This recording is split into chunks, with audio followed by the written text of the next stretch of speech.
O tema da noite de hoje é a oração que Jesus nos ensinou. Tá bem pequeno aqui, né? Ainda bem que eu vim de óculos. Vamos lá, gente. Nos tempos memoráveis de Jesus, né, da estada de Jesus aqui com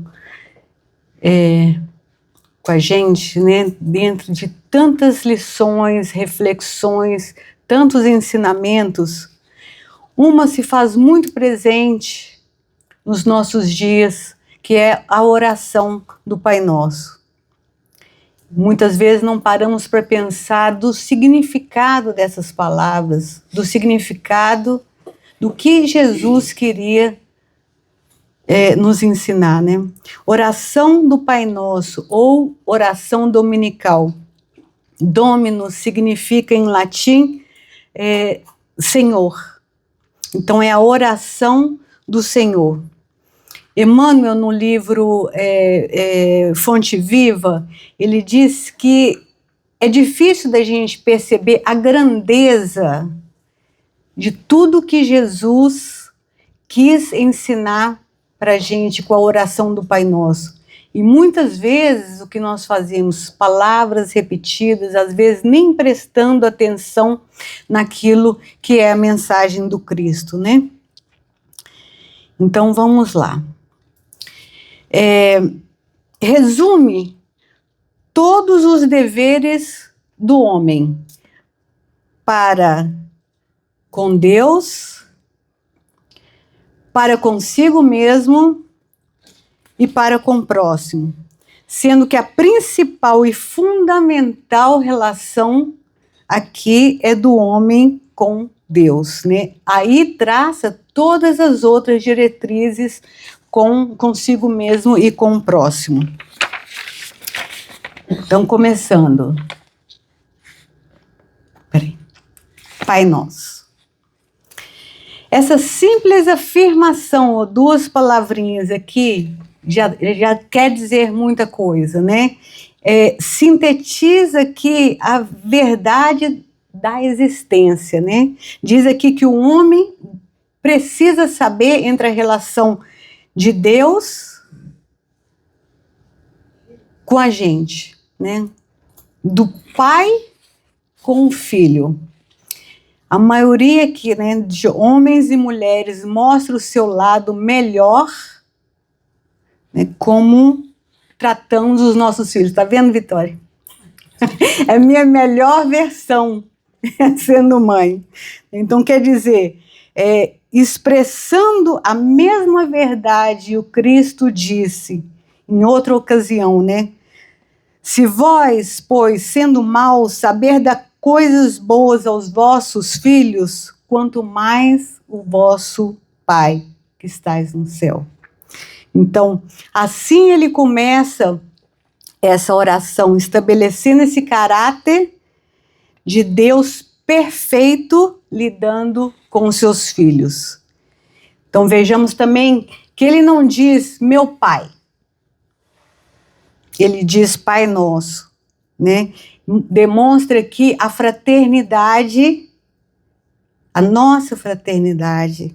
Chama atenção para que somos todos irmãos, né? Filhos de um só Pai. Então acaba aqui com a ilusão que membros de qualquer nação, raça, território, grupo, cor, tem alguma distinção aos olhos de Deus, né?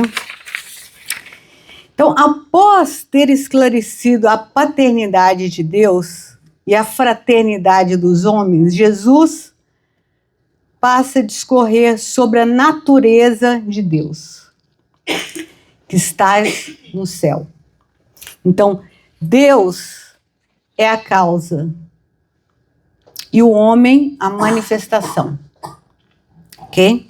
Então, o destino do homem é manifestar Deus, que estás no céu. Então, e o homem na terra. Então, pode parecer assim, abstrato isso, né? Mas procurar manifestar Deus, manifestar sem a causa que é Deus, seria um materialismo. Então, o destino do homem é expressar Deus nas mais gloriosas e maravilhosas maneiras aqui na Terra. E é importante compreender e entender que Deus está nos céus e o homem na Terra. E que cada um tem seu papel no esquema das coisas. O Criador e a criatura. Então Jesus cuidadosamente faz essa distinção a dizer: Pai nosso que estais no céu. Santificado seja o teu nome.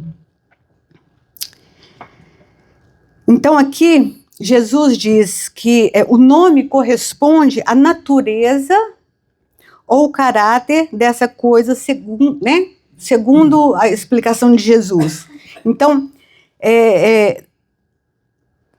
o nome de Deus era santificado. Significa santo, significa a vossa natureza é perfeitamente boa. Então, santificado seja o teu nome. O apostolado de Jesus foi uma constante santificação do nome de Deus. Por isso o mestre não se limitou a dizer: santificado seja o teu nome.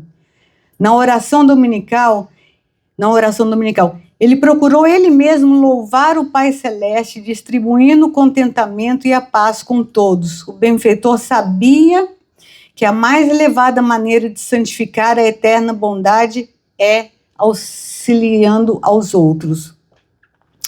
Então, aqui nos últimos estudos da casa, que eu participei aqui, vem falando isso direto, da importância de servir, Na semana passada mesmo nós falamos disso, que todos temos uma oportunidade, uma maneira de servir ao próximo.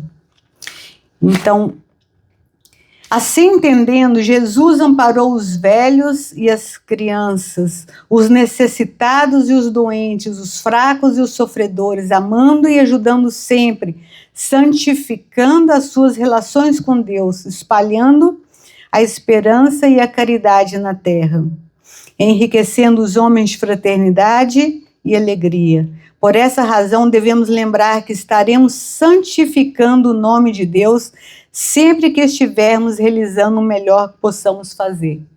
Sempre que estivermos em serviço para os nossos amigos, seja aqui na casa espírita, seja na nossa família, estendendo a mão para aquele que precisa, estamos santificando o nome de Deus. Venha a nós o vosso reino. Então, onde será esse reino dos céus? Onde será? Então, tem essa passagem do Evangelho que fala sobre esse juiz, Hanan. Essa passagem diz que Hanan ficou tão profundamente atraído pelo Cristo em Jerusalém, que chega perto dele e diz: Galileu, que fazes na cidade? E Jesus responde: passo por Jerusalém buscando a fundação do reino de Deus. O sacerdote diz: que vem a ser isto? E ele fala: o reino de Deus é a obra divina no coração dos homens, esclareceu Jesus com serenidade. Então, o reino de Deus se dá em nossos corações. Não é algo externo, não é um lugar, não se dá pela interpretação da lei, não é algo que se dá pelo raciocínio, é algo que está dentro de nós, é algo que dá pela modificação dos nossos sentimentos e manifestar Deus. Aqui é trazer esse reino de Deus para as nossas vidas no dia a dia. Temos o livre-arbítrio para fazer isso. Temos a casa que nos ensina todo o tempo, né? Temos o Evangelho com as lições do Cristo para ir mudando os nossos sentimentos. Eu sempre faço nas minhas orações que cuide, né? Que Deus cuide do meu pensamento e dos meus sentimentos também, que eles estejam alinhados, né, gente? Porque tem dia que eu penso uma coisa e faço outra. Não sei se acontece com vocês. Faça-se a tua vontade, assim na terra como no céu. Então, se a submissão é um dever do filho para com o pai, do inferior para com o seu superior, quão maior não deve ser a da criatura para com o Criador? Então, da oração, para mim, esse é a parte assim que eu vejo para mim com mais desafio, entendeu? Faça a tua vontade. Então, é viver na vontade de Deus, entregar a nossa vontade e a nossa vida a cuidados de Deus. Isso é forte, né, gente? Então, vamos imaginar o seguinte: uma vida movida por um impulso próprio. Eu tomo conta, eu sou Deus na minha vida. Não vou colocar eu, vou colocar um ator. Vamos colocar, imagine um ator que é o próprio Deus. Quer dizer, ele age sem Deus. Ele é o Deus da sua própria vida. Então, ele está, digamos, ele é o diretor do espetáculo, certo? Então ele está sempre organizando ali as luzes, a dança, o cenário do espetáculo, né? Os outros atores, os outros artistas, tudo à sua maneira, né? E aí o que acontece? Pode ser que o espetáculo não saia da maneira que ele planejou. E aí ele pensa, se ao menos as pessoas agissem exatamente como eu falei, como eu planejei, né? Tudo poderia ter dado certo. Então, tudo ficaria bem. A vida seria maravilhosa. Gente, eu pensei assim, em algumas coisas da minha vida, assim, que eu lembrei, eu pensei, nossa, se tivesse dado o que eu pedi, ia ter dado muito errado. Graças a Deus que não saiu do jeito que eu queria, não saiu a minha vontade. Então, voltando aqui para o nosso ator, né? Ao tentar fazer esses arranjos, ele pode ser até bastante virtuoso, porque ele é esforçado. Eu sou uma pessoa super esforçada. Falar que subir na árvore é bom, eu tô lá. Entendeu? Então, o que geralmente acontece? O espetáculo pode ser que não saia da maneira planejada. Quer dizer, a vida não acontece da maneira que eu quero, como eu planejo, né? Então, ele decide a se esforçar mais. Então, numa próxima vez, ele torna-se mais exigente ou mais condescendente, dependendo da situação, né? E o espetáculo ainda não continua acontecendo como ele quer. Admitindo que uma parte pequena pode ser a sua responsabilidade, ele tem certeza que a culpa maior são das outras pessoas que não colaboraram com o espetáculo. Então, assim, passa a cobrar das outras pessoas, cobrar por que o espetáculo não saiu como ele queria, né? Fica cheio de raiva, de indignação, de autopiedade. Qual que é a dificuldade desse ator? Deixar Deus dirigir esse espetáculo. Então, antes de tudo, parar de bancar de Deus, porque isso não dá certo. Então, quando sinceramente adotamos essa posição, coisas incríveis começam a acontecer. Primeiro, gente, um alívio. Um alívio, você tira um peso das costas, porque ser Deus não é nosso papel. Então, eu falo por mim, né? Assim, eu sempre tive assim, Deus na minha vida, amantíssimo, amoroso, mas eu achava que eu era responsável por tudo, pelo espetáculo da minha vida, né? Então, assim, se alguma coisa não estava boa, conforme eu tinha planejado, eu achava que eu precisava... eu achava, né, que eu barganhava mesmo, não, isso não acontecia, mas assim, eu achava, o que eu preciso fazer? Aceitação, zero, né? O que eu preciso fazer? Vir mais vezes ao centro, fazer mais caridade, né? Eu me esforçava, mas sempre tinha alguém que tinha culpa. Essa é a verdade, né? Então, por quê? Porque é difícil controlar esse espetáculo. Como eu falei aqui, né? Algumas coisas da minha vida, quando eu olho e penso assim, nossa, não saiu como eu planejei, saiu muito melhor e graças a Deus saiu dessa maneira. Então, eu aprendi o seguinte. Então, assim, quando eu penso assim, né, não saiu da minha maneira, mas que bom que não saiu da minha maneira, né? E aí, seja feita a sua vontade. Aí a gente pode pensar assim, mas então não vou pedir nada para Deus? Não, a gente pode pedir o que a gente quiser.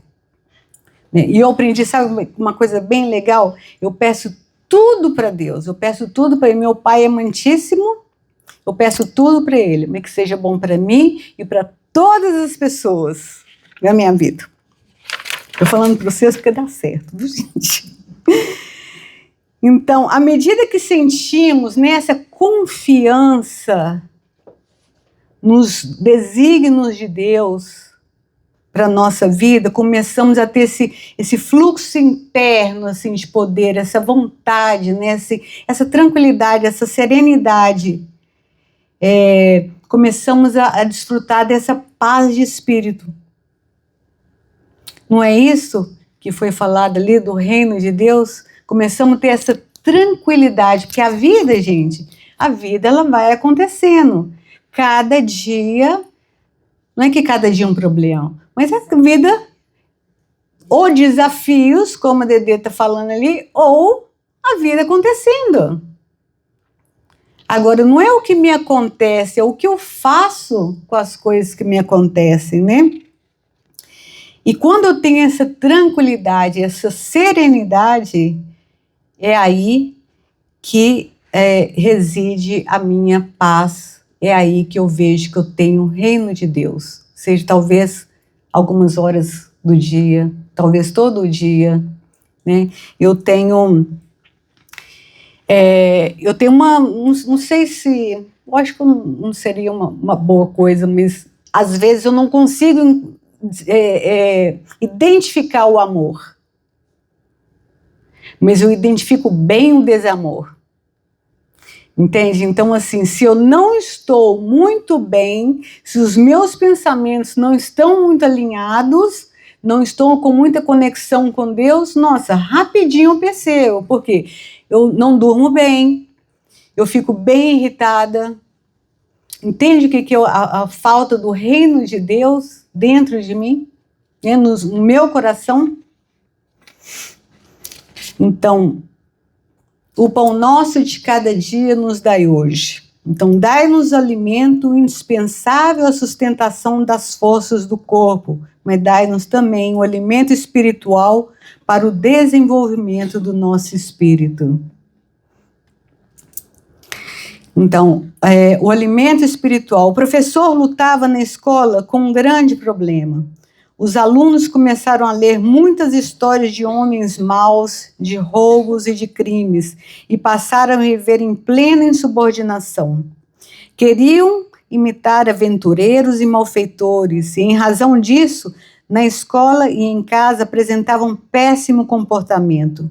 Alguns pronunciavam palavrões, julgando bem educados, e outros se entregavam a brinquedos de mau gosto, acreditando que assim mostravam superioridade e inteligência. Esqueciam-se dos bons livros, zombavam dos bons conselhos.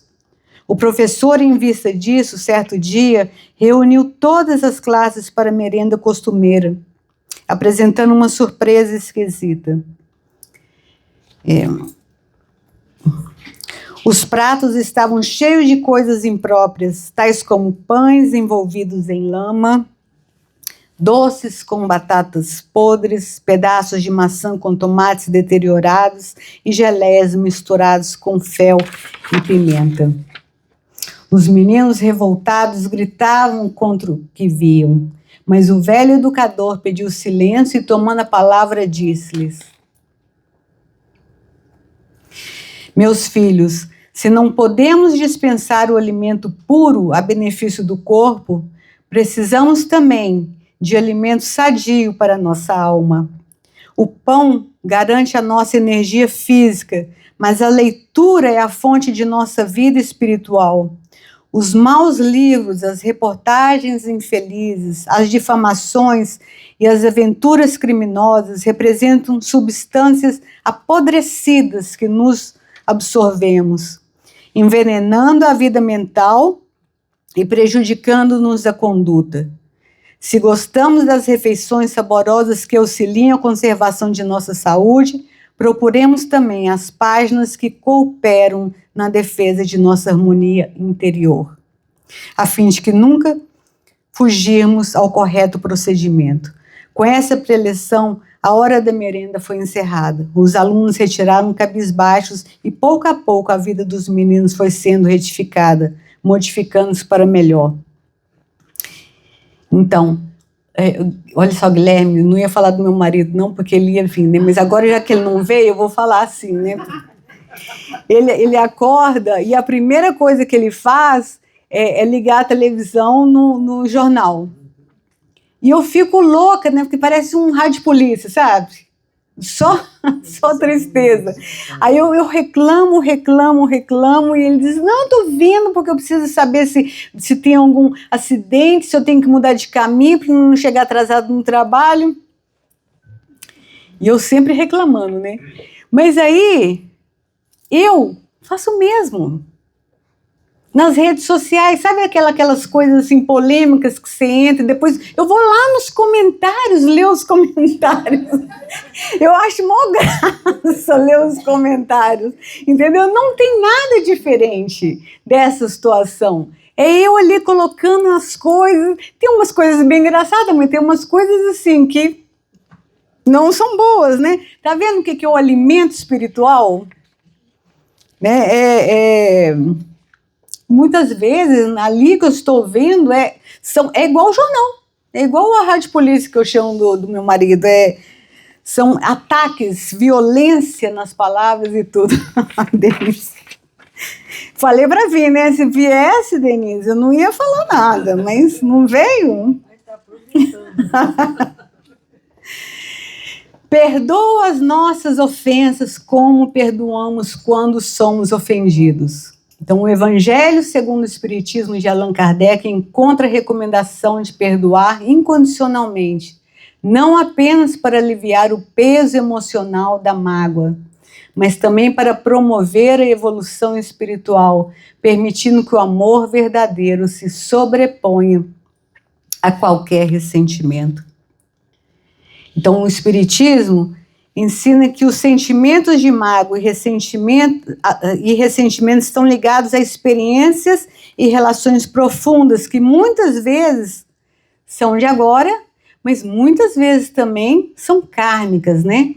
Aquelas situações onde você já nem precisa de ter muita coisa aqui com a pessoa, você já tem assim aquela indisponibilidade para se dar bem, né?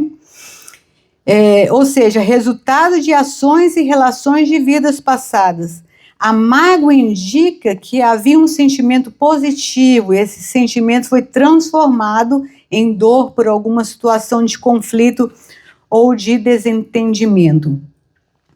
Então, perdoar, libertar os outros, quer dizer, libertar a nós mesmos, né?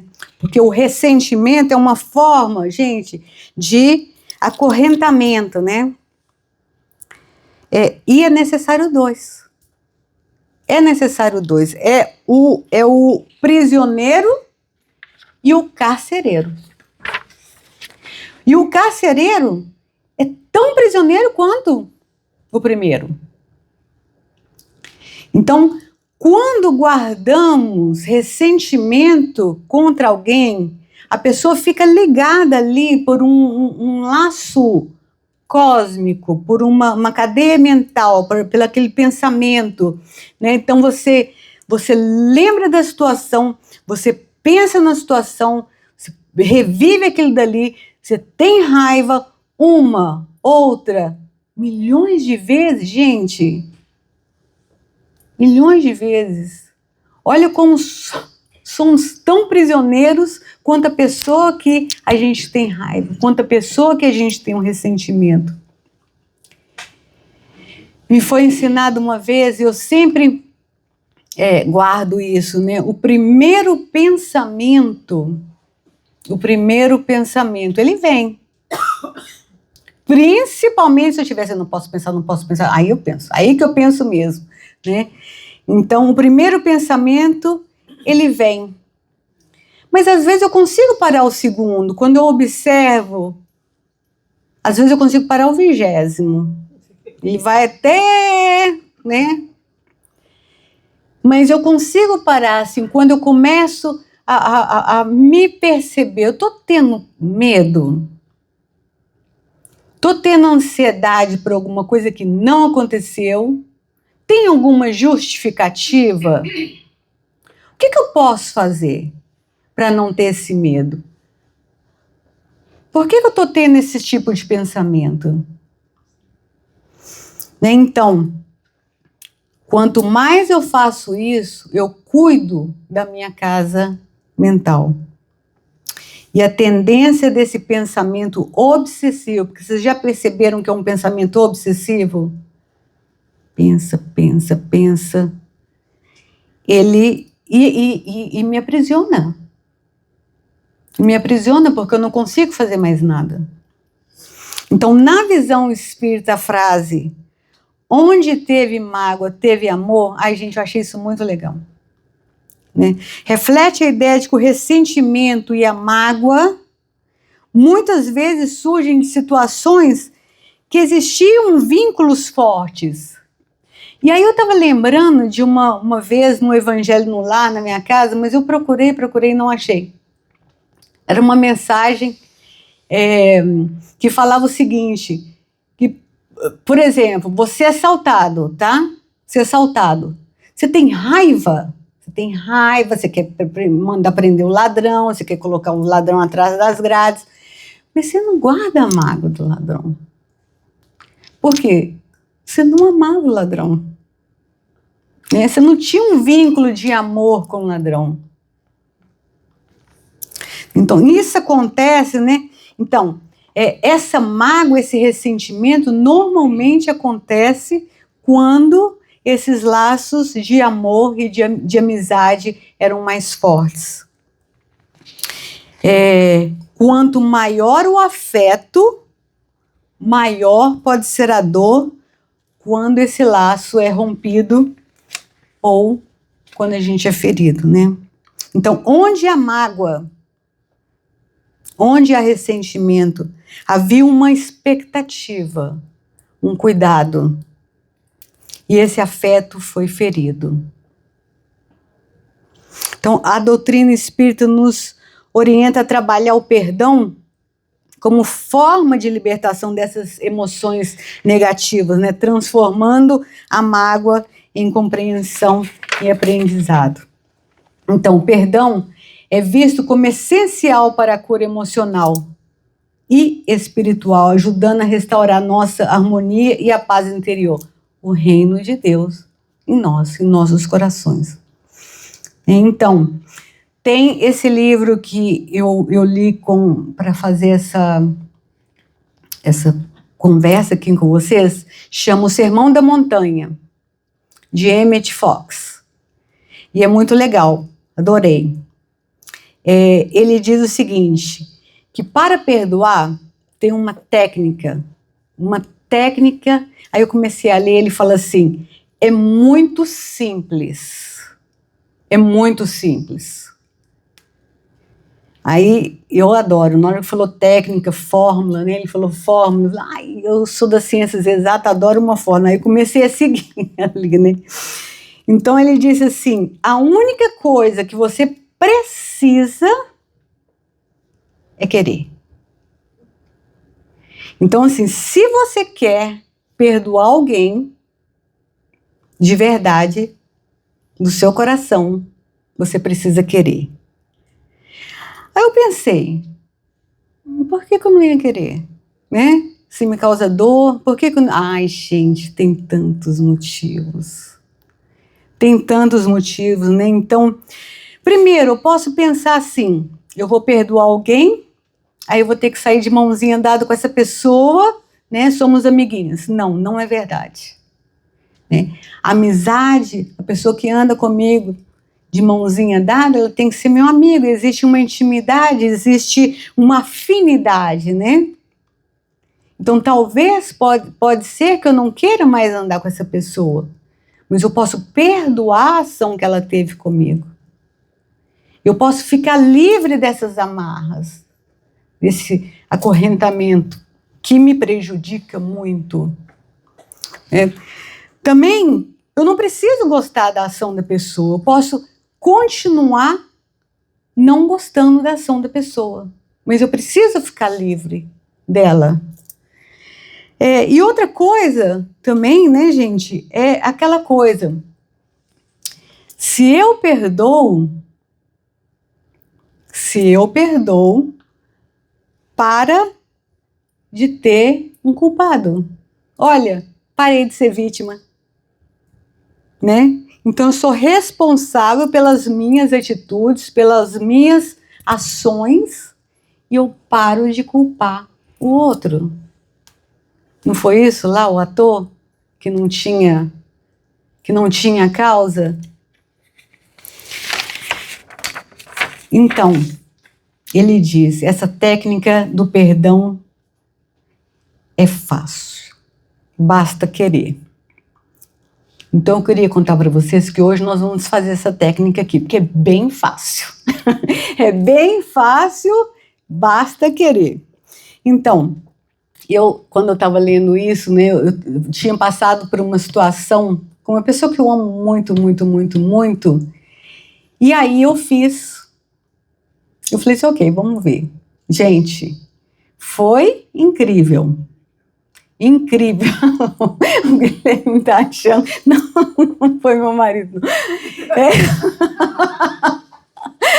E aí eu fiz essa técnica e eu queria, gente. Eu não queria guardar nenhum ressentimento com essa pessoa que eu amo muito.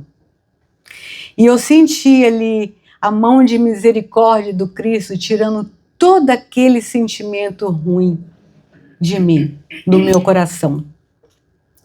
E aí, interessante, né? Tem bastante tempo que eu tenho esse livro. Teve uma outra situação.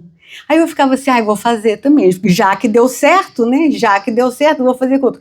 Aí eu pensava assim, como que é mesmo? Onde está o livro? Aí achava o livro, não sabia do óculos. Aí depois não tinha tempo. E aí ficava enrolando. Sabe o que, gente? Eu não queria. Essa era a coisa, eu não queria, eu não estava preparada. E no fundo, eu não queria. Então, vamos fazer essa técnica aqui, tá? Rapidinho.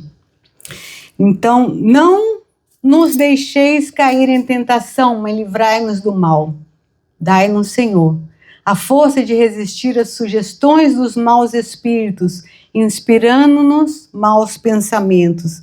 Então, lá na pergunta 459 do Livro dos Espíritos, né, fala da influência dos espíritos. Adoro. A Claudinha que colocou isso aqui para mim, gente. Não é legal essa imagem que um fala, o outro também, né? Então, a importância de orar e vigiar. Sabemos que tem uns maus espíritos que nos influenciam para o mal, mas sabemos também que temos um espírito sempre bom do nosso lado, que nos protege, que nos direciona, se quisermos, se deixarmos. Correto? Então, eu não fico de braços cruzados, né? Eu não dou brecha, com o pensamento, com um bom pensamento, eu começo a cuidar dessa casa mental, eu não dou brecha. É o orai e vigiai. Com o estudo na casa, com a vinda aqui, com os passes, com essa conexão com Deus todo o tempo, a gente não dá brecha, é o orai e vigiai. E aí, assim seja. Então, praza-te, Senhor, que os nossos desejos se efetivem, mas curvarmos-nos perante a tua sabedoria infinita, que em todas as coisas que nos escapam à compreensão, se faça a tua santa vontade, não a nossa.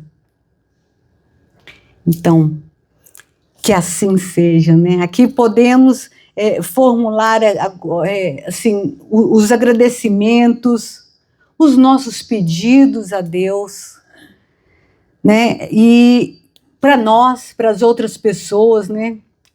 Eu falo aqui que eu faço isso, vou falar de novo, porque eu acho isso tão legal, né? Que eu faço as minhas orações para as meninas, para as minhas filhas. Aí eu peço para a Mãe Maria de Nazaré, cuida das minhas filhas, faça por elas o que eu não posso fazer. Eu posso fazer um tanto de coisa, gente, eu faço, um tanto. Mas Mãe Maria de Nazaré pode fazer muito mais. E o que eu não posso fazer? A cara dela. Então, e aqui também vem assim uma oportunidade para uma lista de gratidão. Eu já contei aqui para vocês, vou contar de novo. Eu tenho um caderninho, eu tenho anos que eu faço isso, do lado da minha cama. Todas as manhãs, quando eu faço as minhas orações, porque é o alimento espiritual, né, que foi falado aqui, eu faço as minhas orações, e aí eu coloco 3 coisas. Eu não sou muito gratiluz, o ar que eu respiro, não. Eu gosto muito, assim, das coisas de fora. Eu gosto, assim, da minha família, da minha casa, do meu cachorro, que eu coloco todas as vezes, do meu trabalho. Mas eu vejo nesse caderno que tem dia que eu coloco que eu tenho fé, que eu tenho Jesus na minha vida, que eu sigo, que eu gosto de saber de Jesus, eu gosto de escutar, eu gosto de ler sobre ele. Gente, é um avanço para mim. Eu vejo isso, tem dia que tem lá, né? Não são todos os dias. Mas é muito legal. Então, eu também coloco que eu não estou tendo que perdoar muita gente, porque eu não estou me lembrando mais. Né? Porque antes qualquer coisa era um problema. Gente, que maravilha! Outro dia, eu vou contar de novo da Suzana. Outro dia a gente estava fazendo um estudo aqui, eu disse assim, eu não estou me lembrando mais, não estou tendo que perdoar, o estudo era sobre perdão, não estou tendo que perdoar muita gente. Aí a Suzana fez assim, graças a Deus! Eu falei, nossa, que milagre que ela está vendo, né? Então é isso, gente, olha, vamos fazer o exercício do perdão? Vamos. Então, olha, tem uma condição. Qual que é a condição? Querer, tá? Então agora, quero que vocês pensem numa pessoa, numa situação que a pessoa fez com vocês, onde vocês queiram perdoar. Se vocês estiverem muito evoluídos, assim, que não tenham que perdoar ninguém, auto-perdão é muito legal também. Alguma coisa assim que eu queira me perdoar. Então pense nessa pessoa E agora, de olhos fechados, tá? Nós vamos fazer uma oração. Vocês tenham essa pessoa em mente. E já que nós falamos sobre o Pai Nosso, a oração vai ser o Pai Nosso. E logo depois vocês continuam com os olhos fechados. Podem me seguir mentalmente. Então a oração diz: Pai Nosso que estais nos céus, santificado seja o vosso nome. Venha a nós o vosso reino. Seja feita a vossa vontade, assim na terra como no céu. O Pai Nosso de cada dia nos dai hoje. Perdoai as nossas ofensas, assim como nós perdoamos quando somos ofendidos. Não nos deixeis cair em tentação, mas livrai-nos do mal. E agora, pensando nessa pessoa, repita comigo: eu perdoo inteiramente e livremente a essa pessoa e a sua ação. Liberto-a e a deixo seguir o seu caminho. Eu perdoo tudo que aconteceu e, pelo que me diz respeito, está tudo esquecido. Deponho o fardo do ressentimento sobre o Cristo que há dentro de mim. E agora essa pessoa e a ação dessa pessoa está livre e eu também. Desejo tudo de bom em todas as fases da vida dela. A verdade de Cristo libertou-nos a ambos. Agradeço a Deus por isso.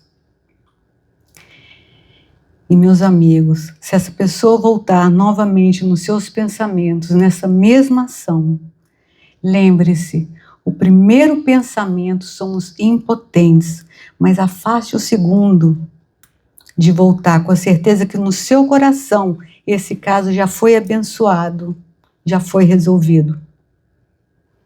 Quando estiver prontos, pode abrir os olhos. Obrigada, gente.